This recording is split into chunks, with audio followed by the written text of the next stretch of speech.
Selama bertahun-tahun, banyak orang diajarkan bahwa semua agama Abrahamik berasal dari sumber yang sama. Tetapi, ketika mulai dibedah secara bahasa, sejarah, dan logika, justru muncul pertanyaan-pertanyaan yang sangat mengganggu. Kenapa nama tokohnya berubah? Kenapa maknanya hilang? Kenapa kisahnya sama tetapi istilahnya berbeda? Dan yang paling fatal, kenapa banyak umat hanya menerima begitu saja, tanpa pernah benar-benar memahami apa yang mereka ucapkan? Disinilah Edis TV kembali menampar pola berpikir dogmatis. Karena ketika agama hanya diwariskan tanpa dipertanyakan, orang akhirnya sekedar menghafal istilah tanpa memahami makna. Mereka mengucapkan nama, tetapi tidak tahu arti nama itu. Mereka membela kitab suci, tapi tidak memahami sejarah teksnya. Dan ketika fakta-fakta bahasa mulai dibuka, yang tersisa hanyalah kebingungan, pengalihan topik, dan jawaban muter-muter. Silakan Bang, kenalan dulu Bang. Abang Muslim? Muslim. Oke. Silakan Bang, apa gerangan tujuan Anda naik kemari? Silakan. Waktu dan tempat dipersilakan. Saya ingin bertanya ada Bang Edi. Jadi begini Bang Edi, Alkitab Perjanjian Baru itu kan pertama kali diterjemahkan menggunakan bahasa Yunani ya? Oh iya betul. Bukan diterjemahkan sebenarnya. Alkitab itu atau Perjanjian Baru itu bahasa aslinya adalah bahasa Yunani. Bahasa Yunani. Terus dalam bahasa Yunani nama asli Yesus itu yang pertama adalah Iso. Itu kan bahasa Ibrani. Salah Bang.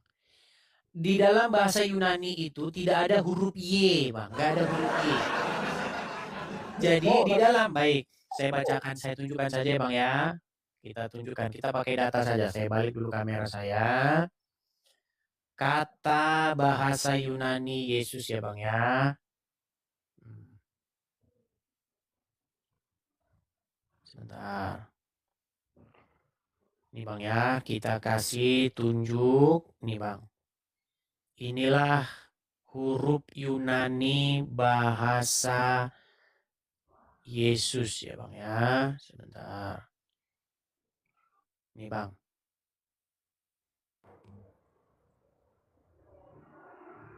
Saya inikan dulu ya. Oke, layar. Oke, baik. Kelihatan Bang ini? Iso ya. Bukan ISO Bang. Kok ISO sih gimana? Ini loh Bang, nih. Kelihatan? Iesus. Kalau kita tulis pakai huruf Latin itu Iesus tulisannya. Karena Iesus ini dibaca Y ya. Yesus begitu Bang. Nih. Kalau kita tuliskan IESOUS. Yesus. Nah, kalau lidah orang Indonesia ngomongnya Yesus. Lidah orang Inggris ngomongnya Jesus. Kalau lidah orang Yunani ngomongnya Yesus. Begitu Bang. Kalau bahasa aslinya Yeshua. Kalau dalam bahasa Aramaik atau bahasa Ibrani. Pertanyaan selanjutnya. Oh, belum selesai. Nah, artinya apa Bang? Arti daripada nama itu sebenarnya ada maknanya. Maknanya itu adalah, kalau Yeshua itu bahasanya dari Yah dan Shua. Yeshua. Artinya Yahweh menyelamatkan. Itu arti namanya. Nah, sekarang Bang, yang menjadi pertanyaan saya, benarkah Al-Quran menyebut-nyebut sosok yang bernama Isa pakai huruf Ain ya, bukan pakai huruf alif, tapi huruf Ain. Isa, betul? Betul. Oke. Kalau saya mau tanya sama Anda secara jujur, kalau Anda mau jujur, Isa itu binti Maryam, anak Maryam, dirujuk kepada sosok Yeshua itu atau tidak? Iya benar. Oke. Coba artikan kepada saya arti nama Isa. Arti dari Isa? Iya, arti, makna nama. Itu kalau namanya saya nggak tahu itu. Nah, berarti intinya orang Islam atau agama Islam mengambil satu nama tapi tidak tahu artinya, betul? Betul atau tidak? Kalau saya pribadi, saya nggak tahu namanya. Bukan Anda pribadi. Kalau Anda pribadi tentu tidak tahu. Menurut Quran, menurut sang baginda Rasul, arti nama Isa itu apa? Itu saya nggak Google tahu. dulu. Saya nggak tahu. Google dulu. Saya nggak tahu. Tidak Arti tahu. dari kata abang tadi apa? Yeshua itu artinya Yahweh, Yehova, menyelamatkan. Itu abang ambilnya dari rujukan mana, Bang? Oke, baik, kita baca lagi. Kita baca lagi ya. Itu dari bahasa aslinya, Bang. Sebentar. Karena nama Yeshua itu nama umum, Bang. Nama Yesus itu nama umum. Orang-orang Yahudi, orang Israel, itu namanya banyak yang seperti itu. Nah, saya kasih arti nama Yesus dalam bahasa Ibrani. Oke. Perhatikan ya, Bang ya. Kita di sini tidak mengada-ada, Bang. Oke. Zaman sekarang udah ada AI, Bang. Jadi pemuka agama itu nggak bisa lagi nolol-nololin jemaat, Bang. Tenang, ya. Perhatikan. Nama Yesus dalam bahasa Ibrani adalah Yeshua, ya, atau Yehoshua, yang memiliki arti Yahweh atau Tuhan adalah keselamatan atau Tuhan menyelamatkan. Itu artinya dari dua kata, Yah dan Shua. Yeshua artinya Yahweh menyelamatkan. Sesuai dengan namanya, ya, seperti itu. Nah, itu kalau kita berbicara akademis. Kita nggak berbicara dogma. Kita bicara kajian atau tinjauan akademis. Nah, pertanyaan saya, Isa di dalam Al-Quran bermakna apa? Ya, saya nggak tahu. Artinya nggak tahu saya. Maka nyatalah sudah bahwa apa yang ada di tangan Anda diambil dari orang lain. Setuju? Setuju? Iya, Bang. Anda itu ngambil cerita dari orang lain, makanya nggak pernah tahu isinya. Contoh. Saya dulu pernah mengungkapkan, gini, Bang. Saya dulu pernah mengungkapkan. Kalau sumbernya dari satu Tuhan, itu tidak ada masalah. Bebas Tuhan mau ngambil dari mana, itu kan sumbernya dari satu Tuhan. Iya, kenapa kok jadi Aisyah? Harusnya tetap dong, jangan jadi Aisyah. Kalau Isa apa artinya? Kita nggak tahu. Gini, dengarkan saya, Bang. Saya pernah mengeluarkan satu statement sekitar tahun 2021. Saya pernah mengeluarkan statement dengan teologi maling. Anda tahu teologi maling? Belum. Gini, teologi maling itu begini. Seorang pencuri, perhatikan, seorang pencuri tidak akan mampu menjelaskan apa yang ada pada tangannya dengan baik, dengan tepat. Perhatikan satu kali lagi. Seorang pencuri tidak akan mampu menjelaskan mengapa sesuatu itu ada di tangannya. Pertanyaan saya begini. Kalau ada orang nyuri handphone dia curi itu. Pertanyaan saya, tahukah pencuri itu apa kode bukanya? Nah, ya nggak tahu. Nggak tahu dia, jelas nggak tahu. Buka layar kacanya. Karena dia pencuri. Barang itu ada di tangan dia dari mencuri. Kalau ditanya lagi, beli dari mana HP ini? Pasti dia bingung lagi. Karena dia tidak tahu HP itu dibeli dari mana. Betul? Nah, pertanyaan saya begini. Jika memang betul bahwa Isa, tokoh sosok Isa itu di dalam Al-Quran milik orang Islam, coba jelaskan arti nama Isa. Silakan. Saya nggak tahu ya arti dari Isa itu. Karena Isa itu kan bahasa Arab ya. Isa. Ya. Apakah dia orang Arab? Sudah jelas, orang Timur Tengah. Iya, maksudnya orang Arab, dia orang sama-sama dengan Muhammad. Timur Tengah itu kan banyak, Bang. Timur Tengah itu ada Mesir, ada Yordania, ada Israel, ada Kuwait, kan baca bahasanya pun beda-beda mereka. Nah, ya, pertanyaan saya, Isa itu orang mana? Gimana? Isa itu orang Ibrani. Oke, kenapa kok bisa ada di Arab? Ya memang dia di Arab. Iya, maksudnya kok bisa ada di Mekah Madinah itu gimana jalan ceritanya dia? Bahasa Arami, Ibrani dan bahasa Arab itu satu rumpun. Makanya ada kesamaan bahasanya. Sama, Bang. Gini, Kalau orang Arab, gini bang, orang Arab dengan orang Ibrani, mereka kalau ngobrol nyambung nggak? Mungkin tidak nyambung, tapi Ya ada nggak nyambung, pasti pakai bahasa Inggris bang. Karena tidak nyambung. Walaupun serumpun, bukan berarti bisa berkomunikasi. Saya kasih contoh. Orang Jawa, sebentar, saya kasih contoh-contoh bang. Orang Jawa dengan orang Sunda, bahasa Jawa dan bahasa Sunda itu bahasa yang serumpun bang. Ya, mangga, monggo, ya kan? Betul, ya kan? Nah, jadi ada bahasa-bahasa yang serumpun, tapi sekalipun demikian, orang Jawa dan orang Sunda tidak akan nyambung kalau ngobrol pakai bahasa daerah. Ya kan? Nah, begitu juga orang Arab dengan orang Ibrani. Kalau ngobrol nggak akan nyambung, walaupun bahasa itu serumpun. Nah, pertanyaan saya, kalau memang sosok Aisyah itu adalah orang Arab, Arab Mekah maksudnya, Arab bahasa Arab Muhammad, coba artikan dulu apa arti nama Aisyah. Kami tidak pernah mengklaim bahwa Nabi Isa itu adalah orang Arab. Tidak pernah. Barusan tadi abang bilang orang Arab loh. Beda, itu kan Arab itu suku. Tetapi Isa itu, mereka berada di Palestina, Yerusalem. Itu kan bagian dari negara Arab. Jazirah Arab. Abang tahu kan yang namanya Jazirah Arab itu dikatakan Jazirah Arab. Jazirah itu Bukan Jazirah pulau. Arab sebenarnya bang, Anda tidak Pulau tepat. Arab. Kalau Anda katakan Middle East, Timur Tengah, baru tepat. Kalau Anda katakan Arab, Arab itu hanya merujuk anu tertentu, ya, semenanjung tertentu. Kalau ini bukan, tidak bisa Anda katakan Arab. Anda katakan rumpun besar, ras Timur Tengah. Itu yang tepat bang. Nah, sekarang begini. Terima kasih atas pengakuan Anda. Anda sudah mengakui bahwa sosok Aisyah di dalam Al-Quran itu adalah orang Ibrani, betul?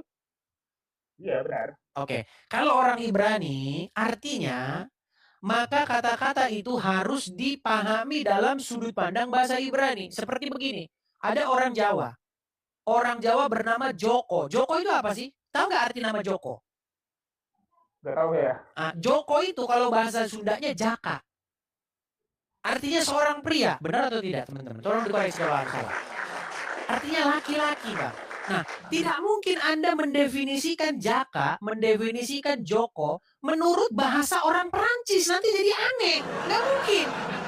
Nah, begitu tenang, Bang. Begitu juga, tidak mungkin Anda menerjemahkan Isa menurut terminologi bahasa Arab. Tadi nggak nyambung, orang Isa bukan orang Arab kok. Menurut bahasa itu kan bisa beda bahasa, beda pula bunyinya.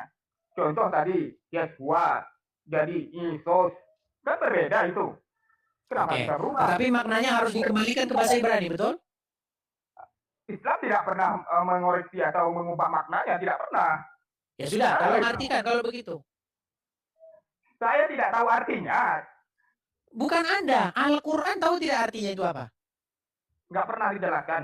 Ya iya, karena memang nggak bakal ketemu bang, karena memang bukan dari orang Arab. Nah pertanyaannya sekarang, kenapa Al-Quran mengutip-ngutip kisah-kisah orang Yahudi? Ada apa? Coba, kenapa isi Al-Quran 70% isinya adalah cerita-cerita orang Yahudi? Entah itu cerita Yesus lah, entah itu cerita Musa lah, cerita Daud lah. Kenapa? Oke, kita ini sumbernya begini, Bang. Satu, Bang. Bagaimana? Itu Allah. Sejatinya, sebenarnya Tuhan manusia itu satu, yaitu Allah. Jadi kalau kami Oke, baik kita tanggapi. Gini, Mas. Baik. Kami beriman kepada Nabi Ibrahim. Baik. Al-Quran memerintahkan iman kepada Ibrahim. Oke, begini. Menurut Anda, apakah Isa, Musa, mereka berbahasa Arab? Oh, tidak. Tidak. Sedangkan kata Allah itu diucapkan oleh orang yang berbahasa apa? Arab. Nah, bagaimana mungkin Isa tidak berbahasa Arab, tetapi dia mengucapkan Allah ketika dia hidup? Mustahil. Abang tahu orang Kristen Suria? Bukan orang sebentar. Anda nggak nyambung gini. Anda sebentar bang. Anda sudah mengakui bahwa Isa, tenang dulu bang, Jangan ke orang Kristen, Anda nggak nyambung dengan omongan saya. Isa berbahasa Ibrani, berbahasa Aram. Setuju? Setuju. Sedangkan kosakata Allah tidak ada dalam bahasa Aram. Anda setuju? Kata Allah ada? Coba tunjukkan kata Allah dalam bahasa Aram. Apa Quran ya?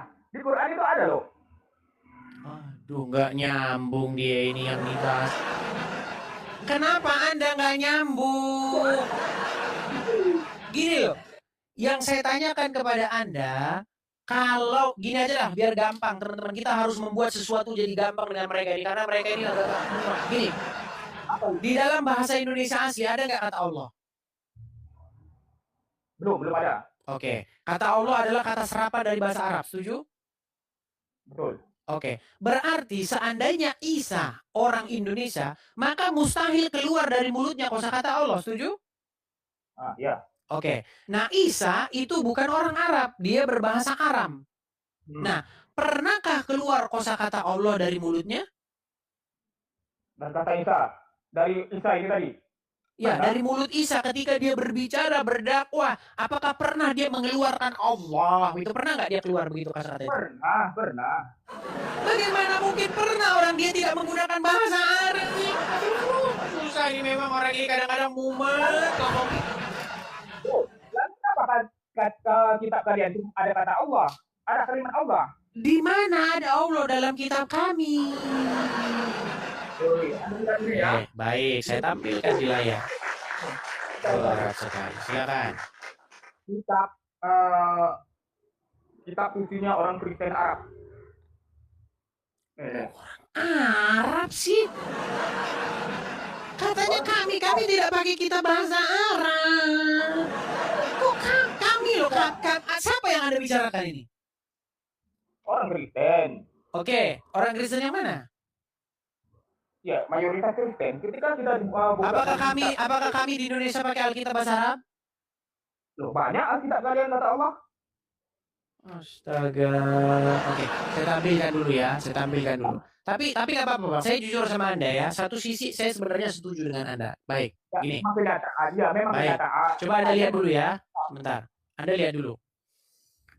Ini alif, sorry ya kalau tulisannya jelek ya. Begini ya. Begini, betul, begini. Begini. Betul? Oke. Ya.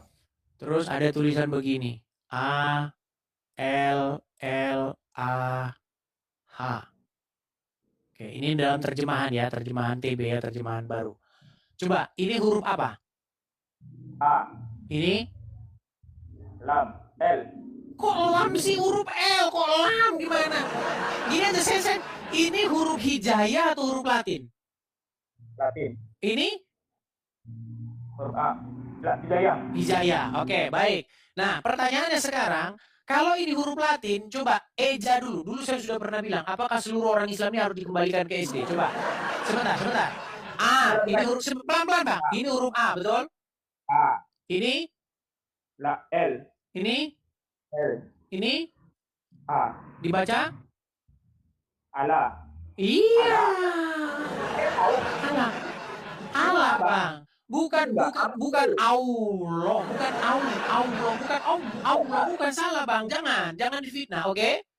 Betul? Bang, Abang tahu nggak orang Kristen Arab mereka menggunakan? Jangan orang Kristen Arab, Bang. Saya bukan orang Kristen Arab. Saya bukan orang Kristen Arab. Gini loh. Kalau ini dibaca Allah, betul? Yang memakai kitab itu orang Kristen, mereka membaca Allah. Iya, ini dibaca Allah, betul? Betul. Oke, kalau ini dibaca? Nah, itu orang Indonesia yang baca. Iya, dibaca apa? Karena dibaca Latin. Iya, dibaca Allah. Iya, Allah. Kok Anda bilang Allah? Salah, Bang. Tapi, dengarkan, Bang. Tapi, ada satu ayat di sini. Ada satu ayat di sini yang mengatakan begini. Dalam satu hal, saya sebenarnya tidak munafik, Bang. Dalam satu hal, saya ada setuju dengan Anda, Bang. Nih, saya kasih contoh ya, Bang ya. Jangan salah, Bang. Gara-gara ayat ini banyak juga orang akhirnya di luar Islam. Karena mereka berpikir praktis ya, sama seperti si Bom-Bom dan kawan-kawan. Nih, saya kasih contoh, Bang ya. Saya kasih tampilkan di sini di dalam Lukas pasal yang ke-6 ayat yang ke-12. Lukas 6 pasal Lukas 6 ayat 12. Kelihatan Bang sini Bang?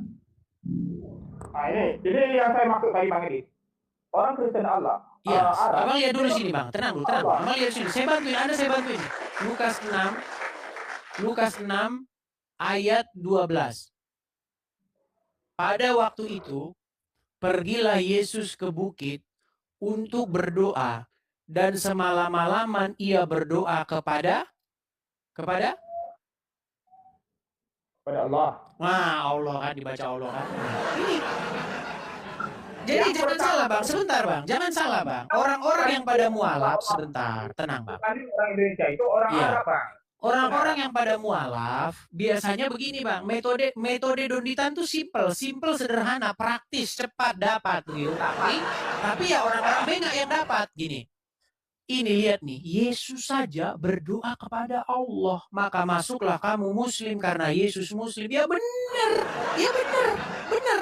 Makanya saya pernah bilang Bang, sebenarnya Bang, supaya tidak terjadi perdebatan terus-menerus, dibuang aja lah kata Allah ini, emang kenapa sih? Gak, dibuang aja juga nggak apa-apa kalau itu Bang. Supaya apa? Supaya kalian tidak GR di situ, tidak besar kepala bahwa Allah di situ adalah Allah Tuhan kalian. Coba teman-teman, saya nggak berkata ini ya, nggak berkata ini. Mereka akan mengatakan bahwa itu Allah. Setengah mati mereka bilang itu Allah gara-gara terjemahan itu. Di dalam bahasa Inggris nggak ada itu. Dalam bahasa Inggris nggak ada itu, Allahnya itu nggak ada. Nah, harusnya kalian pakai teos kan? Nah, kalau kita mau jujur, ya kalau kita mau menerjemahkan, memang bahasa Indonesia nggak punya Bang bahasa yang sepadan dengan itu. Kalau Theos itu diterjemahkan jadi dewa, karena ada dewinya Bang, jadi agak sulit. Kalau diterjemahkan dewa, dewinya mana? Begitu. Karena ada dewa, ada laki, ada perempuan. Iya. Begitu. Tapi begini Bang. Nah, kalau kita mau, kalau misalnya mau diterjemahkan secara, silakan. Orang Kristen Arab itu mereka kan menggunakan Alkitab Al-Muqaddas. Kitab Al-Muqaddas itu kan bahasa Arab. Mereka menggunakan kalimat Allah, tulisan bacaannya Allah. Baik. Pengakuan mereka itu kan sesuai dengan Alkitab. Alkitab itu dikatakan Elohim. Baik. Jadi Allah itu terjemahan dari kata Eloh. Diterjemahkan dalam bahasa Arab. Bahasa Arab ini dalam bahasa Arab itu katanya Allah. Bisa nyalakan kamera Anda coba? Kita balikin lagi sini. Coba balikin dulu.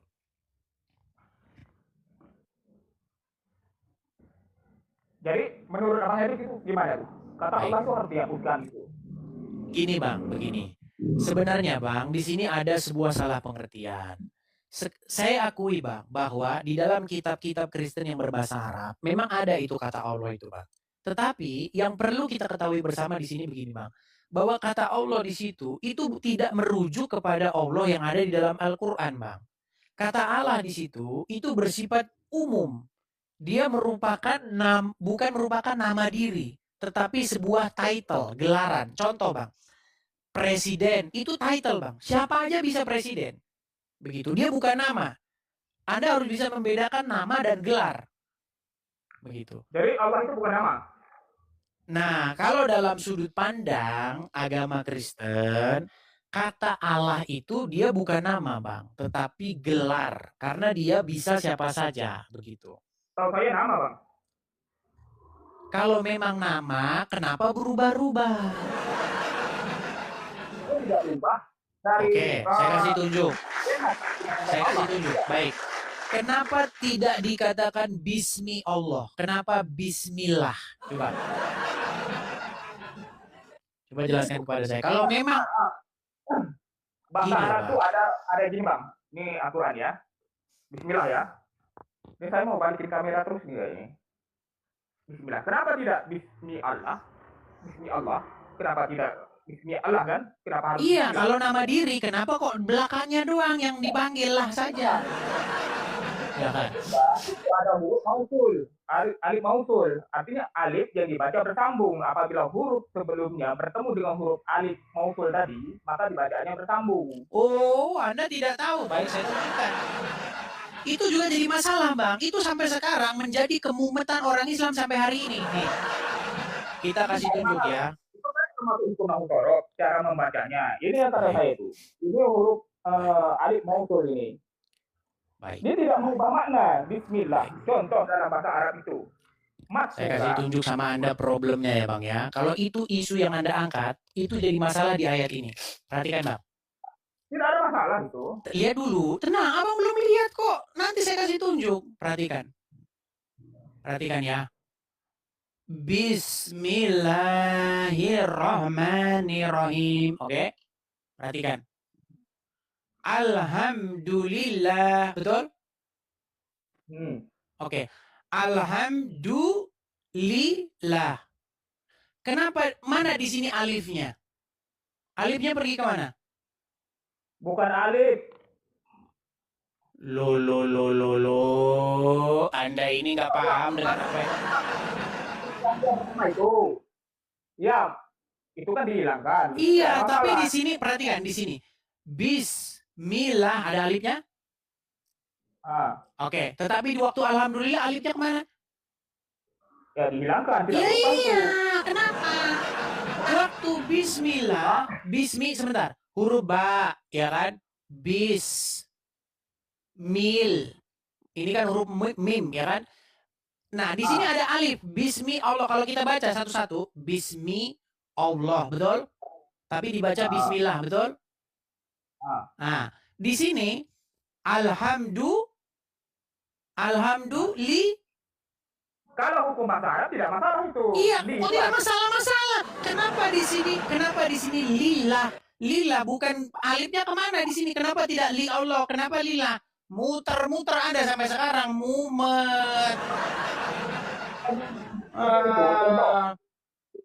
Li Allah itu tidak ada masalah. Iya sudah, kenapa tidak dibikin li Allah? Kenapa dibikin lillah? Kenapa?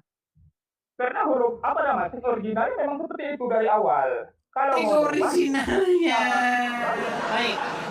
Baik. Anda belum tahu sejarah penambahan. Mun'im Siri pernah berkata tentang sejarah penambahan 1000 alif di dalam Al-Quran. Anda tahu itu? Sebentar, saya balikan dulu ya. Ini kalau kita berbicara teks Al-Quran, Anda bakal selesai ini. Begini. Anda tahu tidak, dulu Al-Quran itu tidak ada tanda baca. Tidak ada kasroh, fathah, domah. Betul. Oke, hurufnya gundul, nggak ada, betul? Betul. Lalu ditambahkan tanda baca tersebut di kemudian hari, betul? Artinya Quran sudah diedit, betul? Sebentar, saya tanya dulu.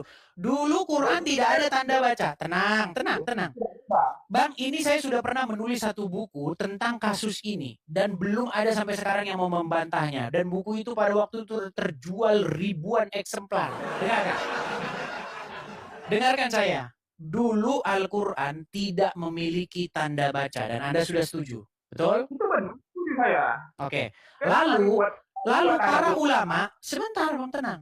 Lalu para ulama menambahkan tanda-tanda baca itu di kemudian hari, betul? Iya. Artinya, Quran, naskah Al-Quran, teks Al-Quran sudah diedit dengan ditambahi tanda baca, betul? Betul. Saya kasih contoh. Sudah diedit, Bang. Originalnya begini, Bang Edi. Ini original ya. Ini tidak ada titik, tidak ada harokat. Gimana cara bacanya? Yang bisa baca ini cuma orang Arab. Iya, tetapi dan ada itu ada pikiran ulama bagaimana seluruh umat manusia di dunia ini yang tidak paham bahasa Arab, mereka bisa membaca Al-Quran. Maka dibuatlah institut cara membaca Al-Quran. Kan begitu. Cuma walaupun berubah harokatnya, ini awalnya tidak ada harokat, tetapi ditambah harokat dan sebagainya. Itu kan untuk memudahkan cara orang yang ajam, orang yang bukan Arab untuk membacanya. Cuma maknanya tidak pernah berubah. Walaupun cara bacanya, contoh, ini kita terjemahkan, kita tulis dengan bahasa Latin, Bismillahirrahmanirrahim. Hurufnya tetap berubah, tetapi bacaannya tidak pernah berubah. Baik. Jadi Anda salah kalau mengatakan bacaannya tidak berubah. Perhatikan, Anda lihat video ini adalah seorang ustadz yang menanggapi seorang apologet Gracia Pelo, ya. Nih. Cuman sayang ya, kalian ini kalau lihat begini langsung kalian penjarakan. Perhatikan ini, Pak, perhatikan. Perhatikan ya Bang ya. Simak ini baik-baik. Lihat. Ya Pak Ustaz Bang. Ya, ini nama channelnya ini Lajnah ya, Lajnah Kemenak. Perhatikan, ini dia jujur mengatakan. Coba dengarkan ya Bang ya, dengarkan. Orang Muslim, ustaz-ustaz, kiai-kiai mengatakan orang-orang Muslim, Quran di seluruh dunia satu teks, satu tulisan, satu bacaan, tidak ada perbedaan varian teks. Dengarkan penjelasan dari Ustadz ya. Assalamualaikum warahmatullahi wabarakatuh. Sahabat Al-Quran yang berbahagia, pada kesempatan kali ini kita akan menjelaskan tentang video yang beredar beberapa waktu yang lalu yang Sebentar, saya inikan saja, saya balik dulu kamera saya besarkan suaranya biar kedengaran Bang. Jadi Bang, sebenarnya bacaan Quran itu beda-beda, jangan salah, tergantung karena tanda bacanya itu nggak sama di seluruh dunia. Contoh, Contoh apa Pak? mengenai kata taklamun dan ya'lamun di dalam Quran itu ada yang bacanya taklamun. Gini Bang, apa bedanya huruf ta dengan ya? Nih, karena orang-orang Kristen nggak tahu, biar saya ajarin orang-orang Kristen di sini ya. Yang bagian begini jarang saya bahas. Nih. Oh, selesai Anda kalau baca begini sama saya. Nih, saya balikin kamera saya Bang ya. Nih. Huruf ta dengan huruf ya itu cuman beda bacaan, cuman beda tanda titik aja. Bang, kamera Bang. Kamera. Ini taklamun, ini ya'lamun. Sebentar. Lihat kamera jangan. Kalau titik di atas namanya nun, betul? Apanya ini nun? Ini ta, titik di atas. Titik satu di atas itu nun pea. Kalau titik dua baru ta. Kalau titiknya dua baru ta, betul. Jadi gambar muka orang. Kalau titik dua dibaca tak, betul. Kameramu mana? Kamera. Katanya mau bahas itu, saya tulis lah. Oke. Kalau huruf titik dua di atas dibaca ta, titik tiga dibaca sa. Kalau titik satu di bawah apa? Ba. Oke, kalau titik dua? Ya. Iya. Jadi kalau titik dua di atas dibaca ta, titik dua di bawah dibaca ya. Makanya ada yang baca ya lamun, ada yang baca tak lamun. Saya kasih contoh. Contoh nyata di dalam Quran. Anda nggak tahu ini gimana? Oke, kita kasih contoh. Ada. Saya balikin dulu kamera saya. Anda bilang tidak ada contohnya. Ada. Kok nggak ada? Kamera jangan ditutup, Bang. Anda jangan menutup diri dari kebenaran. Kalau Anda menutup diri dari kebenaran, ngapain di sini? Saya mau balikin dari. Nih. Apa bedanya lamun sama ya'lamun tadi, Bang? Makanya ini kita dengarkan ini. Dengarkan. Makanya dengerin dulu. Belum didengerin kok. Perhatikan tentang ternyata Al-Quran Karim juga memiliki perbedaan dan pertentangan. Video ini diunggah oleh seseorang yang bernama Gracia Pelo. Di situ dia jelaskan dengan membawa mushaf selain riwayat Hafs, yang itu kemudian dia jelaskan, dia jadikan argumentasi bahwa Al-Quran juga mengalami pertentangan satu dengan yang lain. Satu hal yang perlu digarisbawahi dalam perbedaan terkait dengan bacaan Al-Quran, bahwa terkait dengan Al-Quran ini memiliki namanya qiraat. Jadi ini kita bawa mushaf Al-Quran yang dicontohkan. Ini adalah mushaf riwayat Warsh, ya. Riwayat Warsh ini dipakai di jadi mushaf resmi di Maroko. Kemudian yang ini adalah mushaf dengan riwayat Ad-Duri dari Abu Amr. Kemudian ini adalah mushaf dengan riwayat Qalun dari Imam Nafi. Dari mushaf-mushaf ini, kemudian Gracia Pelo kemarin dia menjelaskan tentang perbedaan, misalnya dalam surah Al-Baqarah ayat kedua, surah kedua ayat 85. Allahu bighafilin amma ta'malun dalam riwayat Hafs. Sementara dalam riwayat Warsh itu dibacanya wallahu bighafilin amma ya'malun. A'malun Hafs dan ya'malun riwayat Warsh. Itu dikatakan sebagai bentuk perbedaan. Nah, satu hal yang dilupakan oleh Gracia Pelo adalah bahwa kesamaan Al-Quran itu adalah kesamaan dalam bentuk susunannya. Yani keseluruhan Al-Quran, baik itu riwayat Hafs, riwayat Warsh, riwayat Ad-Duri tadi, itu semua isinya adalah tersusun dari surah Al-Fatihah sampai dengan surah Anas. Surah Al-Fatihah sampai dengan surah Anas. Semua sama. Baik itu mushaf yang ada di Indonesia maupun mushaf yang ada di dunia Islam yang lain, termasuk dicontohkan dari Maroko. Nah, adapun yang menjadi kritiknya itu sebenarnya dia didasari dengan ketidaktahuannya. Pertama, yang kedua dia juga tidak memiliki kemampuan untuk mulai hominem sumber-sumber yang otoritatif terkait dengan perbedaan-perbedaan itu.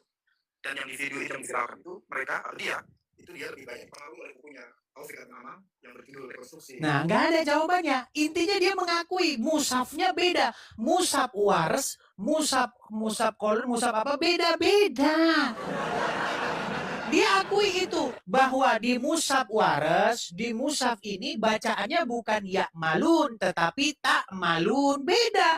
Dijawab apa? Sebenarnya yang dimaksud sama itu samanya adalah susunannya. Susunan pertama Al-Fatihah, kedua Al-Baqarah itu yang sama. Kalau bacaannya beda. Beda, jangan kau bilang sama. Kalau kau bilang sama kau ngimpi di siang bolong. Jadi sebentar, tenang dulu, senang. Jadi pernyataan bahwa Allah menjaga firman-Nya, Allah menjaga nggak benar. Yang benar itu adalah bacaan Quran berubah semenjak para ulama membubuhkan tanda-tanda baca. Banyak orang Kristen maksudnya tanda baca itu apa? Gini. Saya dulu itu sekolah saya itu di Lampung. Waktu kami kecil, kami itu baca aksara. Kagama, paba, matada. Itu ada tanda bacanya juga.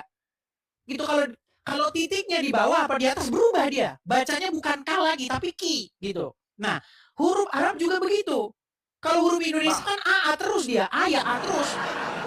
Nggak bisa A jadi B, nggak bisa. Dengar, tenang dulu, tenang. Tidak ada tanda baca. Tapi huruf-huruf Arab, huruf aksara Lampung, aksara Batak, itu berubah dia, tergantung titik tanda bacanya. Ada imbuhan-imbuhan. Nah, makanya di salah satu surat tadi dibilang, di dalam versi surat versi yang lain, Quran versi lain, itu bukan dibaca tak malun. Tetapi ya malun. Beda. Tak malun sama ya malun beda. Mana itu? Kita tunjukkan Qurannya. Baik. Kayaknya besok kita harus bahas ini teman-teman. Agak sedikit. Cuman kalau yang agak berpendidikan begini orang malas nontonnya. Karena netizen senangnya yang lucu-lucu aja. Jangan yang kelas-kelas pendidikan. Aduh. Baik. Ini ya, dengarkan ya, dengarkan. Malun sama ya malun. Oke. Artinya sama nggak? Beda, tak malun sama ya malun beda. Oke, dengarkan dulu ya Bang ya, dengarkan dulu. Dengarkan saya. Nih. Tolong teman-teman kasih tahu kalau suaranya nggak jelas ya. Kalau suaranya kurang besar. Dengarkan ya. Kita bawa mushaf Al-Quran yang dicontohkan. Ini adalah mushaf riwayat Warsh. Ya, riwayat Warsh. Ini pakai ini. Ini mushaf asli Maroko. Kemudian ini adalah mushaf dengan riwayat At-Turi dari Muhammad. Kemudian ini adalah mushaf dengan riwayat Qalun dari Imam Nawawi. Jelas suaranya. Dari mushaf-mushaf ini, kemudian ada sampai kemarin menjelaskan tentang perbedaan. Misalnya dalam surah Al-Baqarah ayat kedua, surah kedua ayat 85. Allahu bighafilin amma ta'malun. Dalam riwayat Hafs. Sementara dalam riwayat Warsh itu dibacanya Allahu bighafilin amma ya'malun. Stop. Oke, ya. Udah jelas ya? Nih, saya perbesar dulu. Itu tak malu sama ya malu itu aja cuma Oke, bedanya. sebentar. Oh banyak. Kita ambil satu contoh aja udah cukup kok. Nih, kelihatan ya? Nih, saya besarin dulu. Nih. Bedanya apa? Bedanya cuma tanda baca nih. Kalau dia tak malun, titik 2 di atas, harokatnya. Betul? Sedangkan ya malun, titik 2 di bawah. Betul? Ya. Nah, nih beda nih. Versinya apa? Di versi riwayat Hafs, itu bukan di dalam riwayat Hafs. Itu dibaca apa? Tak malun. Tetapi di dalam riwayat Wars dibaca apa? Dibaca ya amalun. Beda. Karena perbedaan ini maka kalian ngeles dengan membuat sebuah dalil bahwasanya Quran diturunkan dalam 7 huruf, makanya muncul qiraatul sab'ah. Saya udah tahu semua tentang agama kalian tuh saya tahu. Pokoknya setiap ada permasalahan harus dimunculkan hadis, harus dimunculkan riwayat supaya umat tidak bubar alias tidak pada murtad. dikatakan, oh memang Allah menurunkan riwayat itu dalam 7 huruf. Ada yang bilang 10 huruf, ada yang bilang sekian huruf. Intinya, itu semua membuktikan bahwa Quran mengalami editing dan sampai sekarang belum kelar. Ya, yang bedakan harokat, Bang. Yang membedakan itu harokat. Ya. Belum kelar. Ayo, mudah membaca. Itu tujuannya. Contoh, kalau seandainya huruf Al-Quran Oke, beda nggak itu? Beda bacaan nggak? Beda bacaan? Maksudnya? Tak malun sama ya malun sama nggak bacanya? Iya, itu beda. Saya tahu beda. Beda. Nah, kalau beda, berarti memang Al-Quran berbeda-beda nggak? Al-Quran mana? Cuma itu. Aduh, bot, udah dibilang Al-Quran mana lagi? Apa dia tidak dengar tadi teman-teman yang sudah kita bilang Al-Quran versi Wars dengan Al-Quran versi Kolun beda-beda. Ditanya lagi Al-Quran mana? Aduh, bodrek. Gimana saya ini nggak depresi teman-teman? Gimana coba? Udah setengah mati kita tunjukin contohnya. Yang mana katanya? Berat. Ini loh, nih Ustadz yang nonton di bawah nih, ya kasih tahu nih sama jamaah supaya Anda ngerti. Lihat, nih kelihatan tidak di sini? Nih, kelihatan tidak? Di dalam versi Hafs, surat Al-Baqarah ayat 85, dibaca apa? Dibaca ta'malun. Sedangkan di dalam versi yang Wars, itu dibaca bukan ta'malun tetapi ya'malun. Beda nggak? Beda. Gimana sih? Dan ini orang ini ngakuin perbedaan itu. Oh, gimana tadi? Diakui perbedaan itu oleh dia, diakui. Coba saya putar lagi ya biar Anda dengar nih. Saya berbesar suara saya nih. Ya, perhatikan.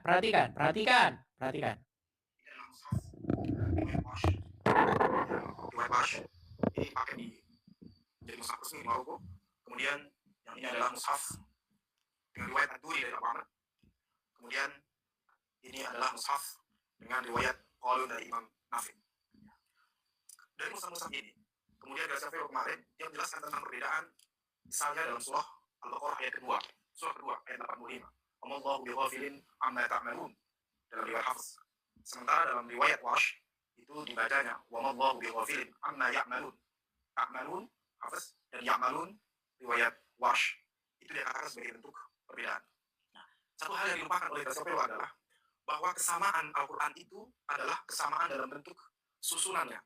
Iya, yang sama itu susunannya bukan isinya. Kalau isinya beda-beda.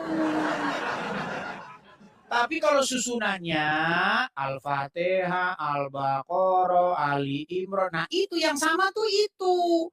Susunannya itu sama. Surat pertama Al-Fatihah, surat terakhir Anas. Nah, itu yang sama. Kalau isinya beda, bacaannya beda, nggak sama. Oh, gimana? Cuman yang seperti ini mana kalian pelajari? Nggak ada yang kalian pelajari itu baca huruf ini. Bismillahirrahmanirrahim. Nah, itu yang kalian pelajari. Nah, kalau itu langsung ada dibilang baca ya, langsung nanti setelah selesai dapat amal. Itu. Makanya kalian tidak pernah tahu yang begini ini, yang tahu cuman orang-orang berpendidikan. Oh, gimana? Perdebatan tadi sebenarnya sangat sederhana di awal, tetapi semakin lama, semakin memperlihatkan satu masalah besar. Banyak orang membela sesuatu yang bahkan mereka sendiri tidak pahami secara mendasar. Pembahasan dimulai dari nama Yesus. Edis TV dengan tenang menjelaskan bahwa nama Yesus dalam bahasa Yunani adalah Iesus yang berasal dari akar Ibrani Yeshua atau Yehoshua yang memiliki arti jelas, Yahweh menyelamatkan atau Tuhan adalah keselamatan. Ini bukan sekedar opini, ini kajian bahasa, ini etimologi, ini akademik. Dan di titik ini, lawan debat mulai goyah. Karena ketika Edis bertanya, kalau Isa di Al-Quran merujuk pada sosok yang sama, apa arti nama Isa? Jawabannya, saya tidak tahu. Dan justru disitulah tamparannya. Bagaimana mungkin sebuah agama mengklaim mengenal sosok nabi besar, tetapi bahkan tidak mampu menjelaskan arti nama nabi tersebut? Bayangkan absurdnya, mengaku mencintai sosoknya, mengaku mengimani kerasulannya, tetapi arti nama sendiri tidak tahu. Edis TV lalu menusuk lebih dalam. Ia menunjukkan bahwa kalau suatu nama memang berasal dari bahasa tertentu, maka maknanya harus dikembalikan ke bahasa asalnya. Sama seperti nama Jawa, tidak bisa dipaksa dimaknai dengan bahasa Prancis. Ini logika sederhana, tetapi justru logika sederhana inilah yang membuat lawan debat mulai kehilangan arah. Karena semakin dijelaskan, semakin terlihat bahwa nama Isa di dalam Al-Quran tidak memiliki akar makna yang jelas seperti Yeshua atau Yehoshua. Dan dari sinilah Edis melontarkan kritik paling keras. Jangan-jangan ini memang hanya mengambil tokohnya, tetapi kehilangan makna aslinya. Lalu muncullah istilah yang sangat provokatif, teologi maling. Analogi yang dipakai Edis brutal tetapi mengena. Ia berkata, pencuri tidak akan mampu menjelaskan barang curiannya secara detail. Ini sindiran yang sangat tajam, karena menurut Edis, kalau memang Al-Quran benar-benar membawa sosok yang sama dengan tradisi Yahudi dan Kristen, maka seharusnya penjelasan tentang nama, makna, dan identitas tokohnya konsisten. Tetapi yang terjadi justru banyak lubang. Nama berubah, makna hilang, bahasa berganti, dan ketika ditanya lebih dalam, jawabannya hanya tidak tahu. Di titik ini, diskusi mulai masuk ke wilayah yang lebih sensitif lagi, asal-usul kisah-kisah dalam Al-Quran.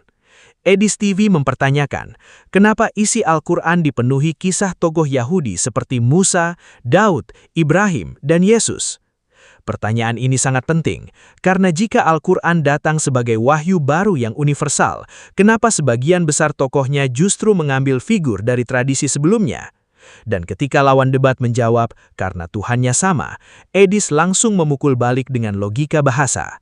Kalau memang Isa bukan orang Arab, kalau Musa bukan orang Arab, kalau Ibrahim bukan orang Arab, lalu bagaimana mungkin mereka menggunakan kosakata Arab seperti yang dipahami umat Islam hari ini? Disinilah lawan debat mulai benar-benar kesulitan, karena sebelumnya ia sudah mengakui bahwa Isa berbahasa Aram dan Ibrani, bukan Arab.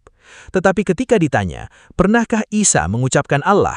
Jawabannya justru bertentangan dengan pengakuannya sendiri. Dan Edis dengan tajam menunjukkan kontradiksi itu. Karena kalau seseorang hidup dengan bahasa Aram, maka secara logika ia tidak mungkin memakai kosakata Arab modern seperti yang dipahami umat Islam hari ini.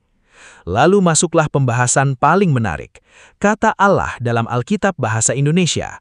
Di sini Edis justru menunjukkan sikap yang lebih jujur dibanding banyak pendebat agama. Ia mengakui bahwa penggunaan kata Allah dalam terjemahan Indonesia memang sering menimbulkan salah paham. Dan inilah bagian yang sangat menampar. Karena Edis mengatakan secara terbuka bahwa banyak orang akhirnya masuk Islam hanya karena melihat kata Allah di Alkitab, lalu mengira Tuhan Kristen sama persis dengan konsep Allah dalam Islam. Padahal menurut Edis, itu hanyalah masalah terjemahan. Ini kritik yang sangat tajam terhadap metode dakwah instan yang memanfaatkan kebingungan bahasa demi menggiring opini. Edis bahkan menyindir metode seperti itu sebagai metode yang cepat dapat orang, tetapi dari orang-orang yang tidak berpikir kritis. Tamparannya keras sekali, karena yang diserang bukan cuma argumen, tetapi cara propaganda agama dimainkan di masyarakat awam. Lalu debat masuk ke pembahasan bahasa Arab dan teks Al-Quran. Disinilah Edis mulai menyerang fondasi yang sangat sensitif, sejarah teks Al-Quran. Ia mengangkat fakta bahwa mushaf awal Al-Quran tidak memiliki titik dan harakat, dan lawan debat mengakuinya. Ini penting, karena begitu diakui bahwa tanda baca ditambahkan belakangan, Edis langsung membawa diskusi ke pertanyaan mematikan. Kalau begitu, berarti teks Al-Quran pernah diedit. Dan lawan debat akhirnya mengatakan, iya. Mungkin bagi sebagian orang itu terdengar biasa, tetapi bagi debat teologis, itu pukulan besar. Karena selama ini banyak umat diajarkan bahwa Al-Quran turun persis seperti yang ada sekarang tanpa perubahan sedikit pun. Tetapi fakta sejarah menunjukkan bahwa bentuk teks yang dibaca hari ini melalui proses standarisasi, penambahan harakat, titik, dan sistem pembacaan. Dan ketika lawan debat mencoba menyelamatkan keadaan dengan berkata, itu hanya untuk memudahkan membaca, Edis kembali menghantam. Kalau tanda baca berbeda, maka bacaan bisa berbeda. Dan benar saja, ia mulai membahas variasi qiraat dalam Al-Quran. Ini bagian yang sangat sensitif, karena banyak umat awam bahkan tidak tahu bahwa ada perbedaan bacaan dalam tradisi Al-Quran. Edis menunjukkan bahwa perubahan satu huruf saja bisa mengubah subjek kalimat, makna, bahkan arah pembicaraan.